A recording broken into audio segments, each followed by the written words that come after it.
Now, what does that have to do with Ezekiel 36 to 39? And are Russia and Iran part of this? Well, let's go there to Ezekiel 38 and look at verse 1. The word of the Lord came to me saying, by the way, who's the me? It's Ezekiel. Babylon came, and in 605, they took Daniel out of Jerusalem. In 597, they took Ezekiel. And in 586, they wiped out the place and decimated it and moved around the people.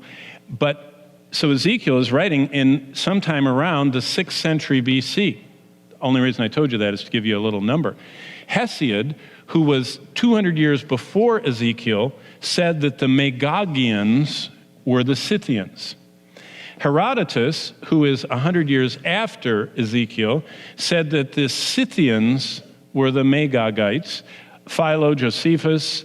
In fact, there's references to the wall of China, and they called it in ancient literature the ramparts of Gog and Magog. In other words, that Gog and Magog were coming toward them, and they built a wall to stop them at the ramparts. They stopped them outside the walls.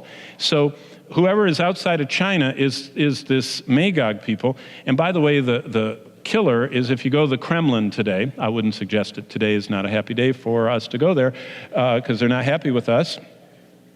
But if you did, the first building inside the Kremlin is the Russian kind of Smithsonian. And the Smithsonian has all kinds of exhibits about the Scythians. Now, let me just show you this real quick because we have 1 minute till we're late. If you were a Roman in the 1st century, right here, this would be the whole world, the red. This is the Roman Empire. And so they didn't think much about it. But if you were in the East, if you're a Chinese person, you knew where Scythia was because you had built your wall to keep them out. The Scythians were basically in this area north and east of the Caspian and Black Sea. By the way, there's the problem point of the world right now. That's the Crimea. There was a war in the 1850s over that too. You know, it's just old stuff. So the Chinese would have known who the Scythians were. Basically, this is the Persian and Greek Empire, and they don't mention them that much. But boy, the Russians do. These are the camps of where the Scythians were. They were nomadic people in what are called the steppes of Russia. See the Caspian, Black Sea, there's the Crimea again. They were fierce horseback riding warriors that chopped people's heads off, cracked their skulls, and drank their blood from their skull as their cup. I mean, they were bad guys, in other words. They were very accomplished, and they conquered all the way down to right there. That's Israel, and there's a city there called Scythopolis. That's the city of the Scythians right there. That's how far down they came, and then they were pushed back. So, I mean, the Russians know exactly who they are. Now let's go back at this to answer the questions. Does Ezekiel 38 and 39, Magog invasion, does that happen before the tribulation? That's one view. Or does it happen near the end of the tribulation? Some people equate it as equivalent to the Battle of Armageddon, but that's a real problem because the Battle of Armageddon, well, you can read it. It's different. A lot of points are different. Here's the main crux. Is this 7 years in the future, or could it happen any moment? I think that's what the person was asking. Basically, if you know Joel Rosenberg, he would be more here. The view at the end would be more of MacArthur and Dallas and others, but all of them say, really, the Bible doesn't tell us. And basically, what's amazing is if you look at the lineup, the countries mentioned are Persia, that's modern-day Iran, Cush, Put. In fact, let's just look at these on a map here. Here's Put, Algeria and Libya. You talk about, there's Cush, Sudan and Ethiopia. What happened last week if you're reading the news? A boat was going from Iran to Sudan filled with missiles, long-range missiles, to fire on Israel from the Gaza Strip, and it was going to dock down in Sudan, down below Somalia here, and they were going to smuggle them up into hitting poor little Israel, which is right there with that blue dot. And here's Gomer, Turkey, on and off. Here's Persia, no question. All of these in this final event are going to unite with, interesting, Meshech and Tubal, which is the old northern nemesis, Togarmah, which is probably the Stans, the Muslim old Soviet breakaways, who join with Persia and come down with Turkey, and up from below come all the others, and they all come down, and there's poor little Israel right there.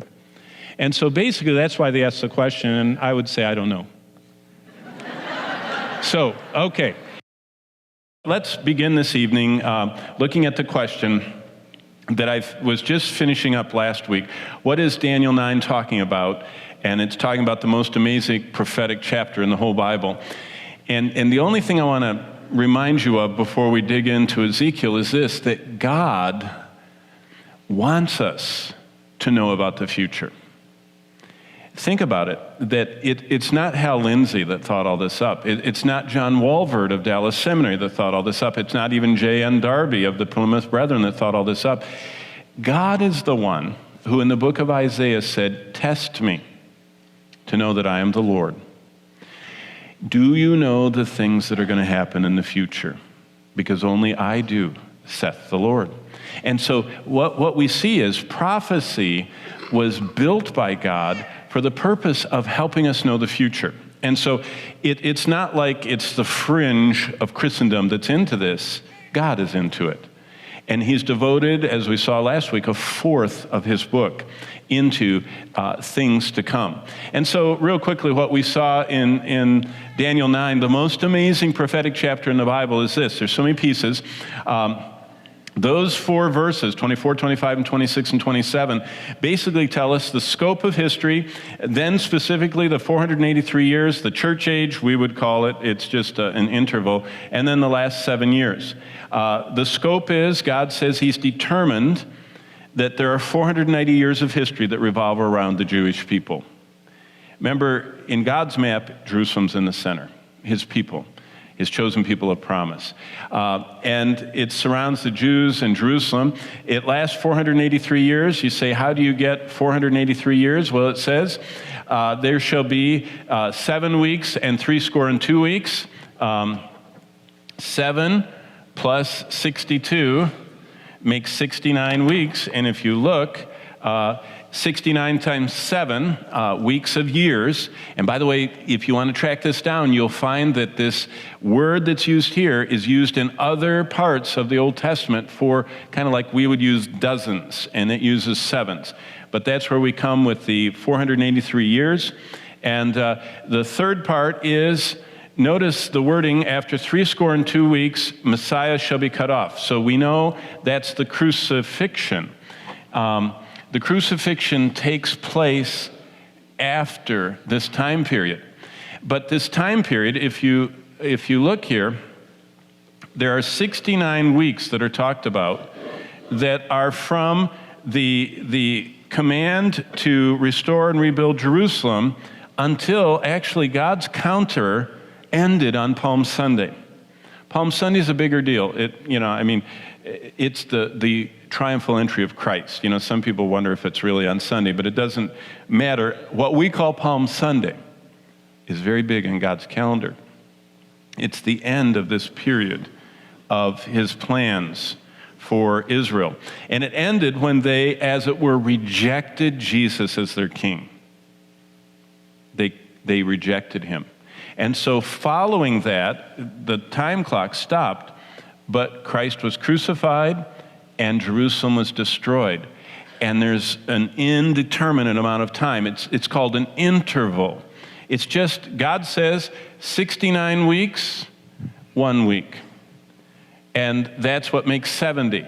But between the end of the 69th right here and the beginning of the final one, the 70th, is an indeterminate amount of time. And you say, well, what's it for? It's what the Bible calls till the fullness of the Gentiles shall come in. And I love it that some Bible teachers say that God has this clock, this counting clock, and it's counting up time and people that are coming, and when the last one that he desires to enter into the church of Christ enters, Boom. I mean, you're going to be out. In fact, if you want to, it says hastening the day of the Lord. You want to hasten the day of the Lord, lead people to the Lord. Because you hasten when the last one that he has chosen for this time period to be saved is saved, boom. Then he takes his church out, and it starts that 70th week. So we already covered this last week. The last 7 years is in Daniel 9:27, and he, that's the prince that shall come, shall enforce the covenant with the many for 1 week. And see, this whole Daniel 9 thing is built around these heptads, these weeks of years, 7 years. And so he's going to enforce a covenant for 7 years, and in the middle of the 7 years, the middle of the week, he shall cause the sacrifice and oblation to cease, and for the overspreading of abominations he shall make it desolate, even until the consummation and determination will be poured out on the desolate. I mean, all that is saying is everything that it chronicles. When you look at Revelation 13, and you see this Antichrist coming, and this image he sets up of himself, and the breaking of the covenant and tricking the Jewish people who were trusting in the false Messiah.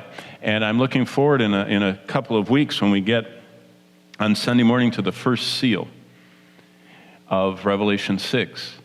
The first seal is a white horse. The first event that the Lord unfolds for us is the rise of this man that is the ultimate Superman. In every way, super intellect, super communicator, super mesmerizer of audiences. I mean, Hitler could keep the Munich stadium absolutely mesmerized with his orations and his everything he did. This fellow will be able to mesmerize not just Munich or Germany. He will mesmerize the world and will give everybody what they always wanted for a while. So that led us to the second question. Where does this term 7-year tribulation come from? It's right there. It's this idea that God had 483 years, or 69 heptads that ended, and there's this interval, but the last section, the last week, the 70th week, is 7 years long.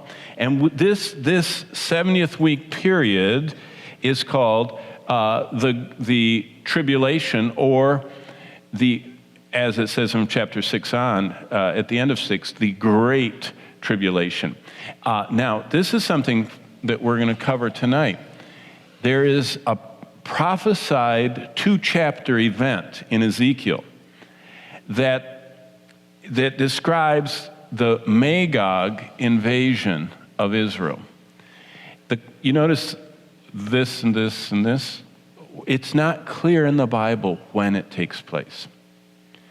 And so what we're going to do tonight is just, it's understand what's going to happen, understand the participants, but we don't know if it falls right here before the tribulation. It could actually happen. It isn't clear whether it happens, sometime in like near the time of Armageddon, anytime during the week, before the week. It's just not clear, and I'll show you why. But what we do know is that there's a rebuilt temple in this time period, because in the center, at the 3.5-year mark, right here, right in the center of the tribulation, the Antichrist defiles, sets up the image of himself, and breaks the covenant and all the things we read about in Revelation. So this is where the 7-year tribulation comes from. It's that 70th week that is culminated by the Battle of Armageddon and the second coming of Christ. And that launches into the personal direct rule of Christ called the millennium. Okay. Now, what's interesting, go to Daniel 10. I want to show you something, because I wanted to throw this in because someone mentioned it. Probably they were reading Peretti books or something, I don't know. But look in Daniel 10, because where did this idea of spiritual warfare on a global scale come from?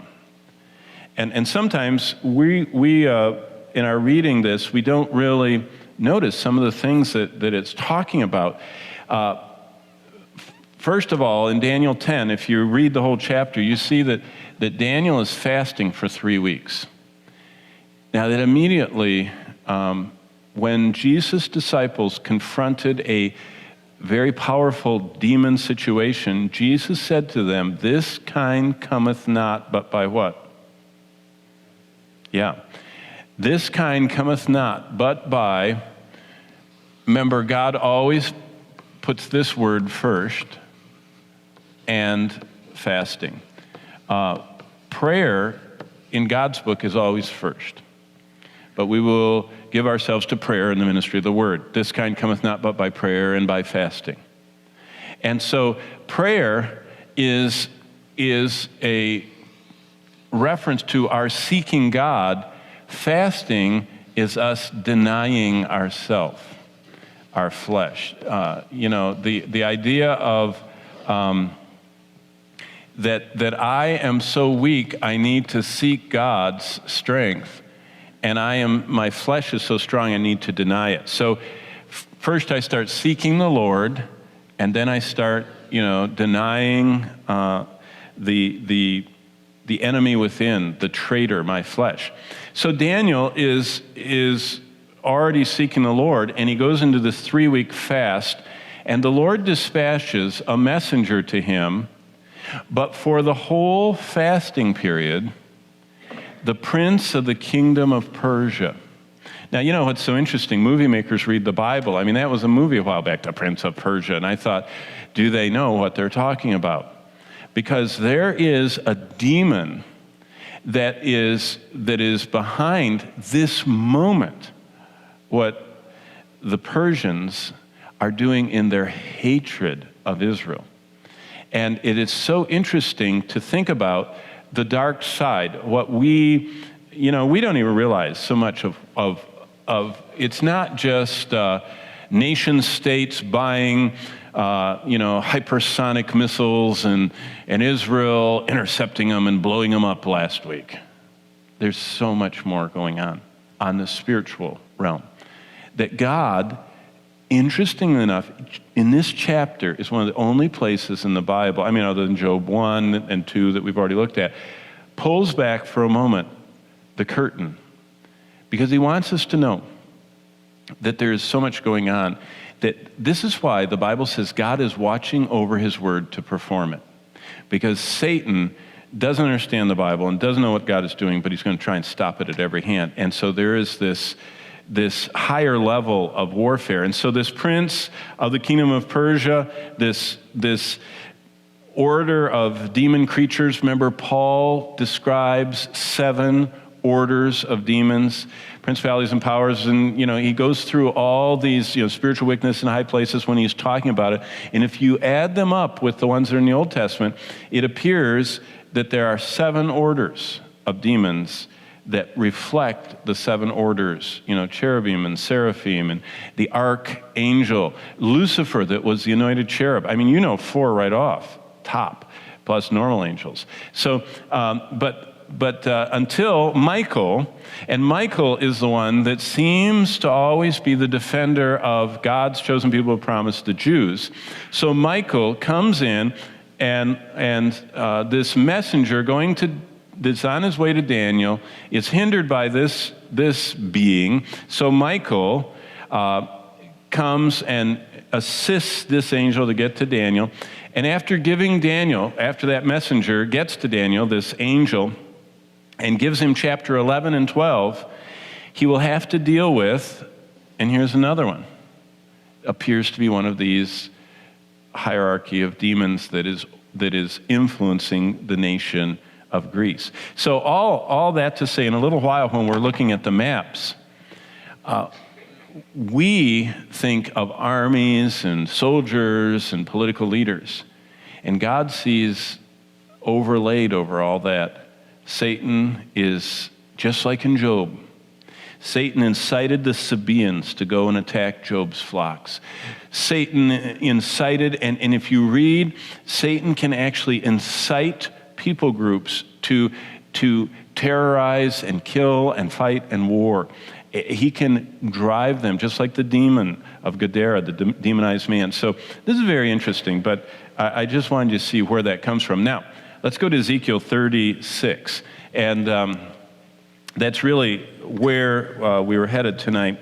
and where we'll spend the next few minutes. But I want you to see one of the most amazing little stretches of the Scripture. In fact, one of the more hard to understand parts, especially Ezekiel 40 to 48, the temple and all that.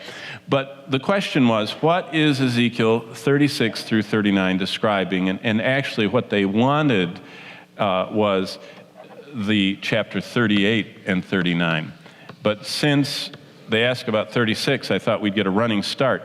And what they want to know is, who are the biblically described players in this event, and are Russia and Iran part of them? And I wanted to show you how to meet the accusation. People accuse us as believers of reading things into the Bible. So I wanted to show you how you arrive at the geographic and geopolitical players of Ezekiel 38 and 39. But first of all, let's go to chapter 36. If I can go to 36. Connection lost. Oh, there. Connection unlost. Good. Number one, it starts with God's promise to restore Israel as a nation. Look at Ezekiel 36, verses 22 through 24. Now, this is God explaining his intentions. And this is what he says. Therefore, say to the house of Israel, verse 22, thus says the Lord God, I do not do this for your sake, O house of Israel, but for my holy name's sake. You see, Israel right now is an unwilling partner in this enterprise. God says, I am not protecting Israel from the whole world against them for Israel's sake. I'm doing it for my sake. See, that's what's shaping up in our world. There is an entire group of people, 1.2 billion of them, who at the core of their belief system believe in the inferiority, the destruction of, and the resist in every way the Jewish people, and that's Islam. Islam is focused from its core against Israel. And God said, I am going to protect Israel, not for Israel's sake. They are by nature quite proud people. They are by nature, sometimes mistreating people around them because they've been mistreated so much. God is not vouching for the righteousness of the nation of Israel. When God does Ezekiel 38 and 39, he's not doing it because they are the most good Samaritan, helpers of the poor in the world. He's doing it, I don't do this for your sake, so house of Israel, but for my holy name's sake. You see, when God makes an eternal covenant, when he sovereignly elects, he doesn't unelect. And God sovereignly elected Israel. That's the literal lineage of Abraham, not the spiritual descendants of Abraham. That's us. We are not Israel. Israel is Israel, and God has a very clear plan for them, which you have profaned among the heathen whither you went. See, the Jews have profaned the name of God among the heathen. They are God's chosen people of promise, and they denied their king when he came, Jesus Christ himself. So, and I will sanctify my great name, which was profaned among the heathen, which you have profaned in the midst of them. And the heathen shall, and this is one of the most repeated, in fact, it is the most repeated statement in the book of Ezekiel. Shall know that I am the Lord, shall know that I am the Lord, shall know that I am the Lord. The whole purpose of what God is doing with Israel is to show the world that he's the Lord. And really, if you want to know what the conflict is, if you remember on Mount Carmel, it was, is Baal the Lord, or it was a conflict between Baal or Jehovah, Yahweh. And now, that's Elijah and the fire came down and all of that. And so Baal was proven to not be the Lord. Jehovah, Yahweh was. Well, today, the conflict that is coming to a head is, again, is it Allah? And I don't take Allah to be a generic name for God. Allah is defined. There are 99 titles for Allah. And he has his 99 names. And many of them, that's how Salman Rushdie got in trouble, the author. Many of the names of Allah are names that are more associated with Lucifer and not with the Lord God Almighty. And so the great conflict right now in our world is Allah the true God, or Jehovah Yahweh, the creator God, the God who eternally exists in three persons, of Father, Son, and Holy Spirit? Or is it this kind of what we would call a Unitarian God, this one non-Trinitarian God? And by the way, the Muslims and the Mormons have a lot in common. They both are this Unitarian view of God rather than a Trinitarian view. So, but the whole thing is shaping up so that the world will know who the Lord is. And I shall be sanctified in you before their eyes, for I will take you. So when is God saying this? He's saying this 2,600 years ago. God said through Ezekiel, remember Ezekiel, I showed you all the charts last week. He was in the second, Daniel went in the first, Ezekiel went in the second Babylonian captivity. So 600 years before Christ, God said, I will take you from among the heathen and gather you out of all countries and will bring you into your own land. What countries was Israel in 600 BC? Well, some apostate northerners from Samaria were in Assyria. But when did Israel get into all countries? Well, it wasn't in the Babylonian captivity either. They didn't go into countries, they went into Babylon, which swallowed up Assyria. So they just did a lateral. They went from one land to another. When did Israel need to get gathered out of all countries? It wasn't until AD 70 when the Romans banned them from the land of Israel and killed 1 million of them and took everyone else they could get and sold them into slavery all over the world. And the Jews were banned from the Holy Land, from the holy city, especially Hadrian's time onward, and were sent all over the world. But look at this. I will gather you out of all countries. So 2,600 years ago, 600 BC, God said, you're going to get sent to all the world. And that took place 600 years later when they were thrown out of Jerusalem and the Holy Land. But he said, sometime in the future, I'm going to gather you out of all the countries and will bring you into your own land. Own land. Israel, from 600 or 586 BC, didn't have their own land. They were always an occupied nation. They had a little rebellion in the Maccabean time, but they were still occupied nation. They just were fighting off for a while their occupiers, but Rome finally came and crushed that rebellion. So what's interesting is this part of what Ezekiel said, it's only been since 1948 that Israel got their own land. You can put a date right there. They didn't have a land that was their own for 2,500 plus years, almost 2,600 years. So this is a fascinating, if you want something fascinating, Ezekiel 36 is God saying, I have promised I'm going to restore Israel as a nation. And he said that as they were being carried off to Babylon. Secondly, God gives us a picture. Look at chapter 37. I mean, if you've read it, you know what I mean. The Lord starts talking about when he does this, when he brings them back, as we just were reading here, when he brings them back from among the heathen, it doesn't mean they're believers. It doesn't mean that they're practicing servants and worshipers of the Lord.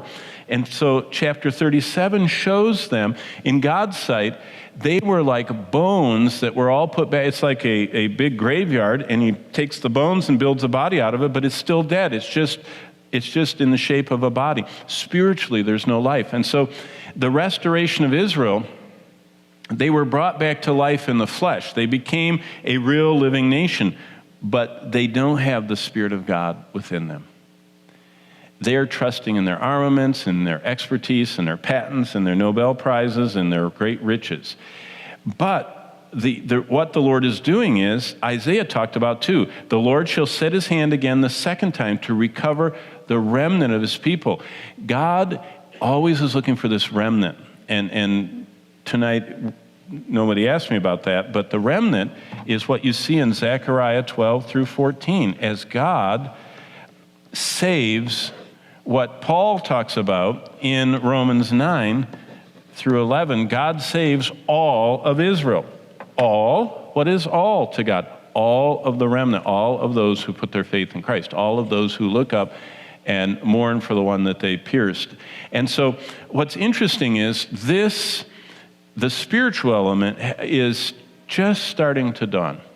In fact, I have a very dear friend who has spent most of his recent adult life traveling 100 and some times to Russia.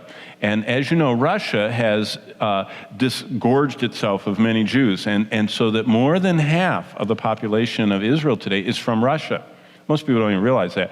Half of Israel is from Russia. They have come out of Russia in all those waves of aliyah, of getting out of Russia and going to Israel. In fact, if you look at, just the facts of it are unbelievable. How many of their prime ministers are Russian?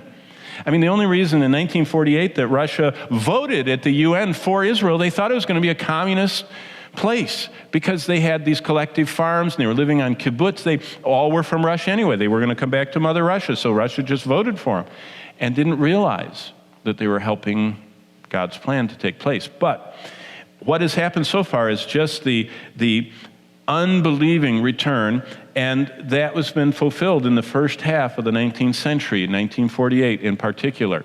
So the Valley of Dry Bones has already been fulfilled in the sense of Israel going back to its land. But the Spirit of God has not. Israel, by the way, Israel's pretty powerful right now. Can you imagine when the Spirit of God is breathed into them? They're whatever, the third or fourth most powerful atomic power in the world. Undeclared, but they are. But can you imagine when the Spirit of God starts fighting their battles? Okay, now, let's go to chapter 38, because this is the heart of what we're going to cover for the next 15, 20 minutes. And I'm just going to give you a little history lesson, because remember, my major work, both in undergrad and grad and postgrad, was all in history. Church history and general history and history. I love history, but I want to show you how I see history. I don't see history from our perspective. I like to go back and see how they looked at historical geography. So basically, some of the pieces we have, if you look in chapter 38, it says, the word of the Lord came to me saying, verse 2 of Ezekiel 38, Son of man, set your face against Gog of the land of Magog, the prince of Rosh. Without any prophetic books, without Hal Lindsey's late Great Planet Earth, which is a great book, without all that, what do the people that lived a long time ago say about this? Okay, Ezekiel was written. Here's for perspective. Ezekiel was written in the 6th century BC. The 6th century BC. Hesiod wrote in the 8th century BC. He was writing 200 years before Ezekiel. This Greek teaching, didactic means teaching, poet, equated the Magogians with the Scythians or Scythians. Now, that's a biblical word. In the New Testament, Paul said, for in Christ there's neither barbarian, Jew, Greek, barbarian, bond, or free. And then he throws in Scythian. And that's the word that's usually used for barbarian, but it's actually the word Scythian. And in some versions of the Bible, you'll see that actual word in the New Testament. Also, when you get to Christ's city that he ministered in, called the Decapolis cities. Remember, Jesus in the Gospels is serving, preaching in what is called the Decapolis. Decapolis, one of the cities of the Decapolis, and the only one that Jesus ministered in, because it was the only one that was on this side of the Jordan River, is called Scythopolis. It's the city of the Scythians. So this man, living 200 years before Ezekiel, if you said the Magogians, the people of Magog, you don't have to try and read modern, people say, oh, you're just pushing the Russians into it. No. The Magogians in the 8th century BC were the Scythians. Now, Herodotus, he's called the father of history, just like we have the father of medicine and everything else from the Greek world. The father of history, now a century after. Now, look where we've gotten to. This is 100 years after Ezekiel. Herodotus called the Scythians the ones who were associated with Magog. So for 300 years, they have remained as being associated. And what he does, Herodotus tells us where they came from. He said they're a 10th century BC warrior group. And then we go into other Greek philosophers and Jewish ones, Josephus, a historian. When Josephus talked about what we would know as the Great Wall of China, he called that area where the wall was built the ramparts of Gog and Magog, that the Chinese building their Great Wall were building it to hold out and hold back these northerners that were invading them, and they called the Great Wall the ramparts of Gog and Magog. So another interesting little piece, and this is from the 1st century. Now, when I used to travel teaching in Bible institutes in Russia, we always would fly through Moscow, and we'd go to the Kremlin and just see another part of it. If you go through the Kremlin, it's like the Smithsonian. It's their history of their people, of the Russian people. In the last time I was in the Kremlin in 1999, I'm sure they've changed it, but the first exhibit in the Kremlin was how they showed that their ancestors were the Scythians, who came from, and these are the Russian words, the Srubnaya and the Adranovo people that, and I'll show you a map of them, that were from the uttermost parts of the north. So, but without coming to our time and pushing something back, if you just look through history, you'll find that there has been a consistent description of the people. Now, this is what the world looked like in the time of the Bible. This is world geography at the time of the book of Revelation was being widely circulated.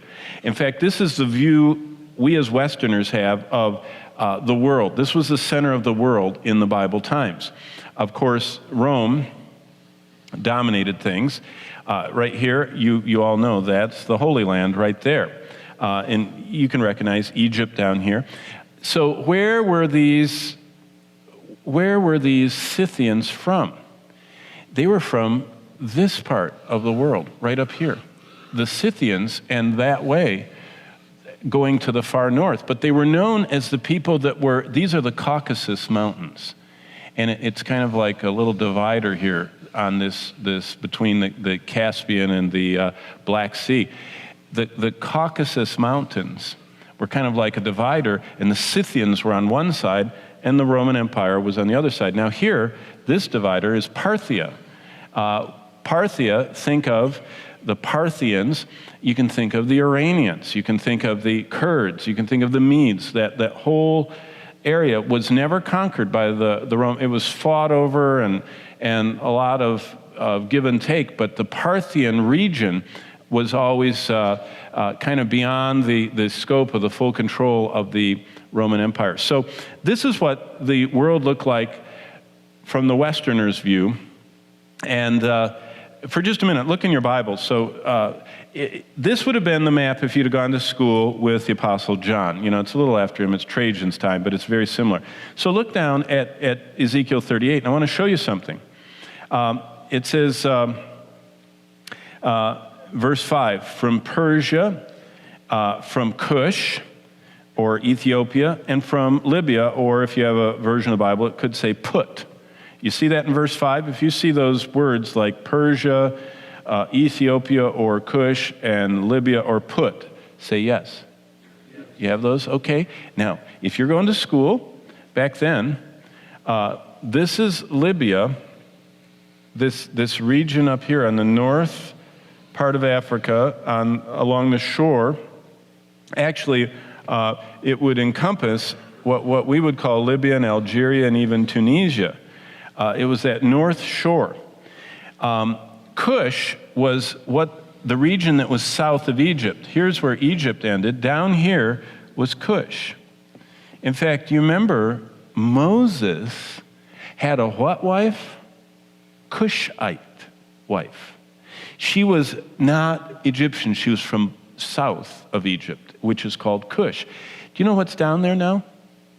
Sudan. Do you know what Sudan thinks of Israel? Not very much. So look back at this list. In verse 5, Persia, that's this Parthian area over here that to this day is not very happy about Israel. Libya, or Put, which is Algeria and Libya and Tunisia, again, part of the North African Muslim group of people that are not real excited about Israel's existence. Cush down here, Sudan, actually is manufacturing missiles for Iran.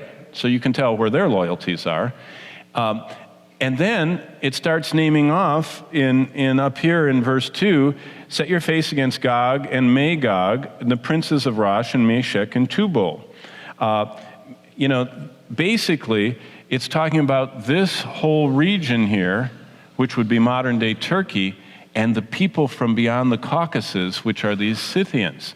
Okay, so that's just how Western civilization looks at it. Now, this is interesting. This is, if you are Oriental, if you're Chinese, and you look at history, China was always building, I don't have room for the Great Wall over that way, but this is why they were building it.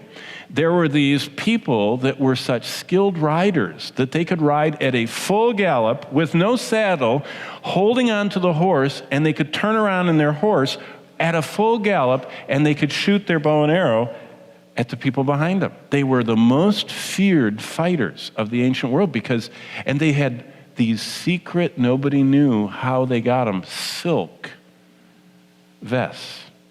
Now, silk was not bulletproof, but when an arrow hit silk, it didn't penetrate the silk. It just went in, and they were able to pull the arrow out, and they didn't get infected.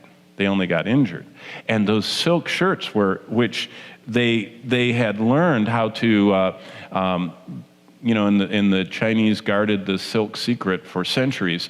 But the Scythians were these fearsome warriors that would come down from this region up here that's called the steppes. It's just gradual higher and higher hills. And again, you can see the Caucasus Mountains here. And so they didn't come down this way because the Parthian kingdom and some of these, the tribal areas that are in modern Afghanistan and all that, they would come up this way and would come into the land and come down and would bother all of the Babylonians and Assyrians. And they did make it, by the way. The Scythians made it to right there. That's where Scythopolis is. That's their furthest south penetration. They came from up there into the Holy Land right there. So that's how the Chinese would think about it. This is how, if you look at the world empires, this is basically Alexander the Great. You remember Alexander's, he was from somewhere. His father was the king of Macedonia, but he was from somewhere over here. I don't know where. I've been to his grave, but somewhere over there in Greece. And And he took his father's empire and just whirlwind, took it all the way to India. But again, you notice what he didn't do. He didn't go past here, and he didn't go past here. Why? Because that's where these Scythians were. And they were so powerful that they just kept up there. So that's just another view of the empires. Now, this is what's fascinating. This is a Russian map. I love it. This is what they had in the Kremlin. And see the Srubnayas and the Androvos, and you can see the colors. And these two groups merged into, this is talking about just after the time of Abraham, those two groups were merging together and became the Scythians. But you notice, this is Moscow, and these are the steppes of Russia. So, and this is Siberia. So, I mean, let me ask you, like I said last time, if I said it's between Lake Huron and Lake Michigan and south of, Lake Superior, what would I be talking about? Well, if you say it's from the far north, it's the Scythian people, it's the people that live north of the Caucasus, the people that live north of the description that we would have of Turkey,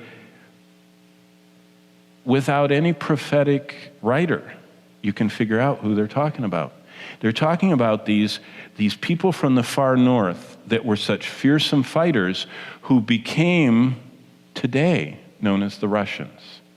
But back then, they had all these other terms. So who participates in Ezekiel 38 and 39? Well, what the event is, and if we had time, and we don't tonight, to read the whole account, it's fascinating. God himself stops an invasion of Israel. And who's invading Israel? Magog, who all the ancient writers associate with these people that live up there beyond the Caucasus Mountains and eastern Anatolia. They even broke in so far as eastern Turkey. But it's not clear when it happens. That's the only thing we're not sure. I mean, no Bible scholar disputes that it's going to happen. It's just we don't know when it's going to happen. But who is it? Well, look in your Bible. We'll list them off. Verse 5 has Persia, a.k.a. Iran. The Cush is next, which, your Bible might say Ethiopia, but that's really South Cush. If you want all Cush, you got to have Sudan too. Put, which is the north part of Africa, the south shore of the Mediterranean, which is Libya, Algeria, might even be Tunisia.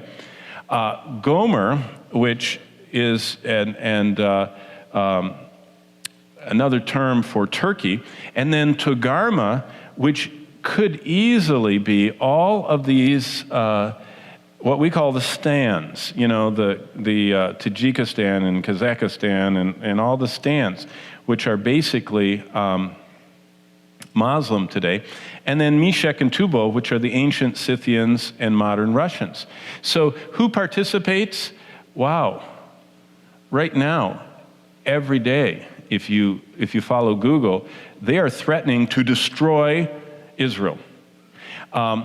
These people today are making missiles to destroy Israel. These people are giving all their armaments, now that Muammar Gaddafi is gone, to most of Libya's armaments are now in the hands of the antagonists surrounding Israel. Turkey, they're part of NATO, but they keep wish-washing on us. It's interesting, right now, the Central Asian Muslims are not really against Israel. In fact, they're letting them base their airplanes there right now, which is fascinating. But they'll change their mind. And, of course, Russia has warned Israel flatly to leave Syria alone. So, back to, when is Ezekiel 38 and 39? I don't know. But whenever it is, it's very interesting what happens. And what happens is, if you read this, God wades in and stops this group from attacking Israel. And it appears, if it's before the tribulation, if it is here, and we're right there on this chart. So if it's any time in the near future, then it appears from what it says that Israel suffers so greatly in this battle. Even though the Lord fights for them, they suffer, and they have to surrender some of their, it could be that they even give up their atomic weapons, which would be the bottom line for Israel. They have submarines, they have missiles, and they have airplane-delivered atomic bombs. If they do that, that's when this covenant gets, as we saw last time, when a ruler of the people that destroyed Jerusalem, who destroyed Jerusalem? The Romans. So when a continuation of the Roman Empire ruler makes a covenant with Israel, and what it could look like is that Europe says, we will make a 7-year promise to you that Russia, Iran, China, you name it, if they attack you, they're attacking us. So we will guard you, Israel. But in order to make the Muslims not be so upset, if you'll give up your 250 thermonuclear weapons, we will defend you. And it appears that this Antichrist is so winsome and makes them feel so secure that they make a 7-year promise to let him defend them. And that's what kicks off what God calls the tribulation, the 70th week of Daniel. And in the middle is the abomination that causes desolation. By the way, a temple is rebuilt in here somewhere, because there's a temple at the midpoint of the tribulation. And that's basically what Ezekiel 38 and 39. So whoever asks that, I don't know when it's going to take place. But boy, it could take place this week, the way things are going. I don't know if you noticed, but the Russians gave the Syrians one of the most powerful surface-to-surface missiles there is. It is so hypersonic that even America can't stop it. It travels so rapidly, it's an unstoppable missile that's just across the border in Syria.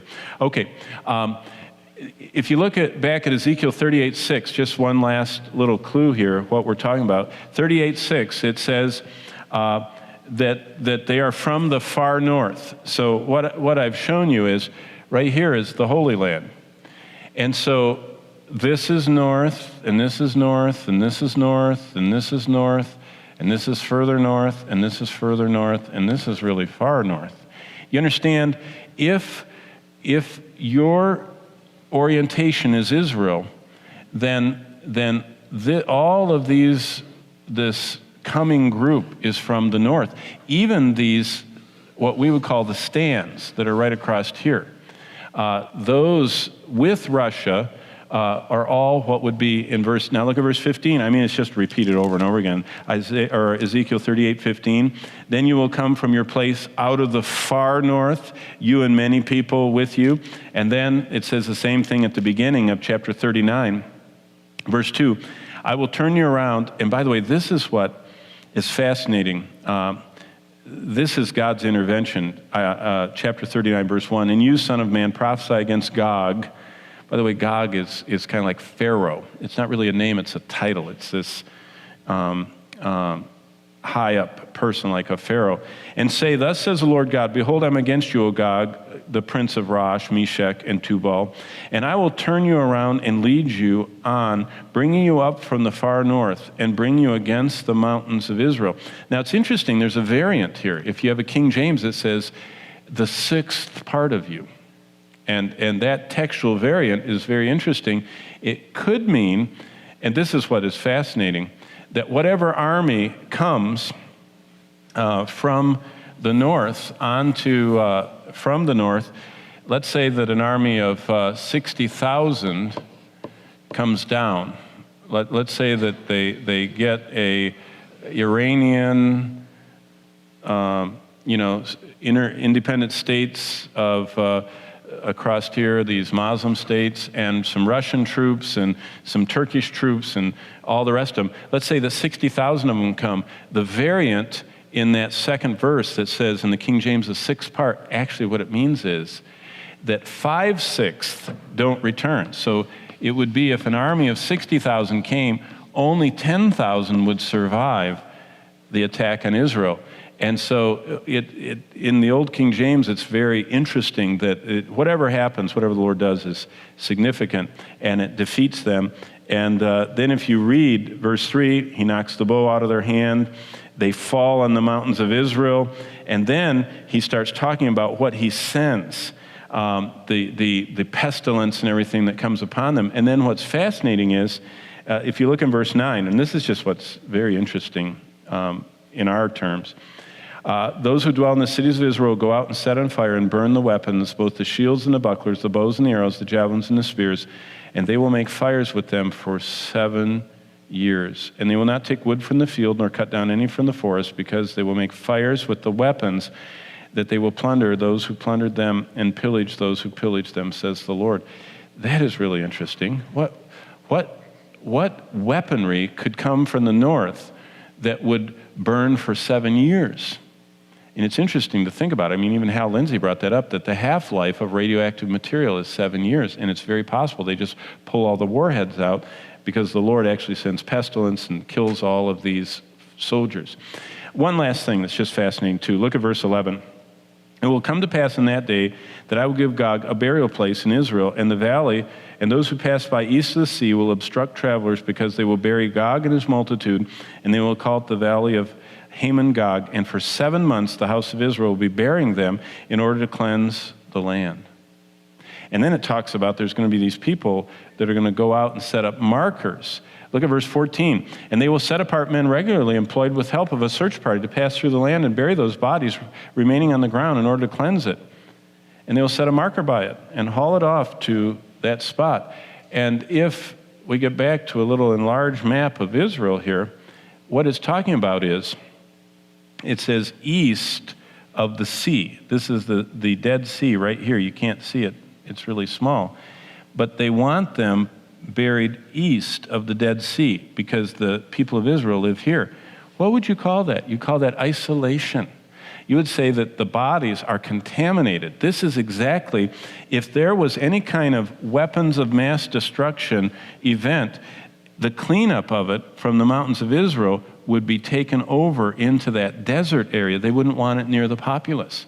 And so it's just, I mean, you know, if it happens into the future, you know, maybe we'll get away from atomic weaponry. But if it happens anytime now, and all of these armies come down converging from Russia with their tactical nuclear weapons, and God stops them here, Israel cleans them up, takes the contaminated bodies and that the Lord kills with plagues, buries them east downwind of the Dead Sea, and takes the radioactive fuel and powers Israel. That's just one scenario. The other scenario is, it's very interesting that in the last few weeks, Israel has been found, if we export to them our fracking technology that's, you know, controversial in America, Israel will have 250 billion barrels of oil if they can frack. Saudi Arabia has 260 billion. Isn't that interesting? I mean, that's not prophetic. That's from Bloomberg. Israel is amazing. So, okay, interesting times ahead. Let me get to the last slide, and it's time to go. You guys have been sitting way too long. And basically the scene of Ezekiel 38 and 39 is not Armageddon. Armageddon is described in the Bible as the Antichrist coming, the kings of the south coming, the kings of the east coming, the kings of the north coming. That is completely different than this event right here, this Magog invasion, which is only from the north. So the events, don't confuse Ezekiel 38 and 39 with the final battle in the hill of Megiddo. So there we go. My goal was, before we were snowed in, that we'd finish, and that's it. So next time, we're going to actually have questions from the floor. I'm sure I've said more than enough here to confuse everybody, and so we'll have our microphones out next time, and you can say, wait a minute, what does this mean? And we will try and put the pieces together. But let's all stand and get the blood flowing, and let's thank the Lord tonight that there are no accidents with God. Everything is being orchestrated by our God of the universe, and it's all in his mind, centering around Israel. He's going to get Israel isolated. He's going to get them so that everybody in the world is against them, and even are going to be attacked by one of the greatest groups that could possibly oppose them. And in that moment, he's going to save them so that all the world will know who's the real God. And even after he does that, the world doesn't want him. And so don't be discouraged. Just be faithful sharing the gospel. But let's bow for a word of prayer. Father, thank you for your word. Thank you that you're watching over it to perform it. Thank you that you want us to know the future, because so much of your word is prophetic. And thank you that you have told us what you're going to do in the future, not to scare us and not to get us paranoid and stocking up, but for us to live sensibly, wisely, prudently, but redemptively. I pray that we would want to share the good news, knowing that most people will reject it, but asking your Spirit to go before us, prepare their hearts, and may we have the joy of seeing the miracle of salvation in the lives of people that we share your good news with. Thank you for letting us gather. We commit our lives to you, who are the God of history, and we trust you to watch over us as you unfold your plan. In the precious name of Jesus we pray, and all God's people said, amen. God bless you as you go.